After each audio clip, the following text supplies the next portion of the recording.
March 1st is an important time for sprinkler clocks all over the valley. It is the start of the spring watering season. In the months of March and April, you can water your landscape up to 3 days a week, complying with the mandatory seasonal watering restrictions. Doesn't mean you need to, though. Joining me now is Brian Nita with the Southern Nevada Water Authority. And Brian, you know all about this. We're in a federally declared water shortage. Southern Nevada getting 7 billion gallons of water less this year. It means we've got to do more with less water. Let's talk about these irrigation controllers and the role they play in countering this shortage. As you said, 7 billion gallons. Wow, massive amount of water being cut. But it's also the same amount of water that we're wasting outdoors due to overwatering. Now, if the community complied with the law and changed their clocks each season, which is 4 times per year, we could recover that entire 7 billion gallons of water that is being federally cut.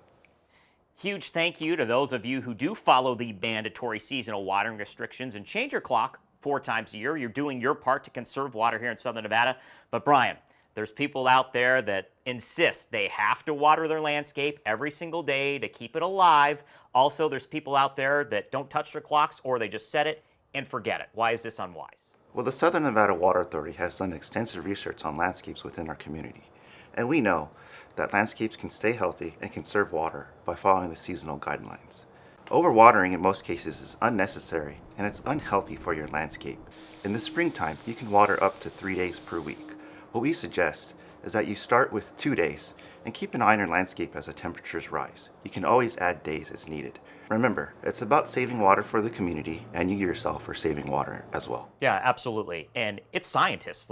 We have people just specifically dedicated to finding these numbers out and making sure we give the right numbers to the community. Absolutely. The watering schedule is just not something that we made up just out of space. It's something that's been researched, and we know that your landscape can thrive by following the seasonal guidelines. Brian, this is going to be a shock to a lot of folks, but 60%, and you know this number, 60% of our water use in Southern Nevada goes just to outdoor watering alone. Of course, we want to dial back the amount of grass throughout the valley. There's a new law that we're going to talk about. But if people see that their plants are stressed, of course, we encourage them to go ahead and water that, right? Absolutely. If you're seeing plants in your landscape that are stressed, what we encourage you to do is to hand water it.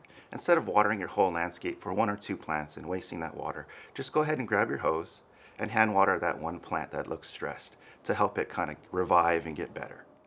Okay, Brian, let's discuss grass now. People may like the look. It reminds them of back home in the Midwest or on the East Coast, but we are in Southern Nevada. We are in a desert.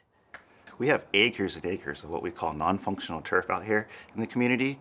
Now you might be thinking to yourself, well, what's non-functional turf? Well, it's that stuff you see along streetscapes, within and around business parks, and within certain HOA communities. Now we have some 4,000 acres of this non-functional turf, and it uses about 10 billion gallons of water, which is a massive amount of water. Now currently, we're offering an incentive of $3 a square foot for anyone that wants to take out their grass and change it over to water-efficient desert landscaping.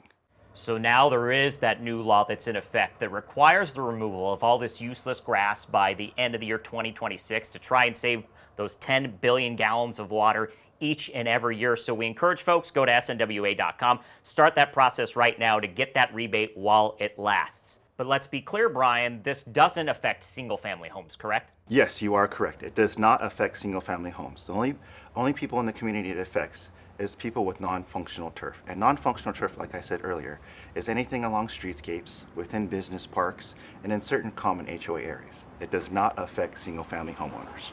Brian, thanks for joining us and giving us a few more knowledge bombs about conservation here in Southern Nevada.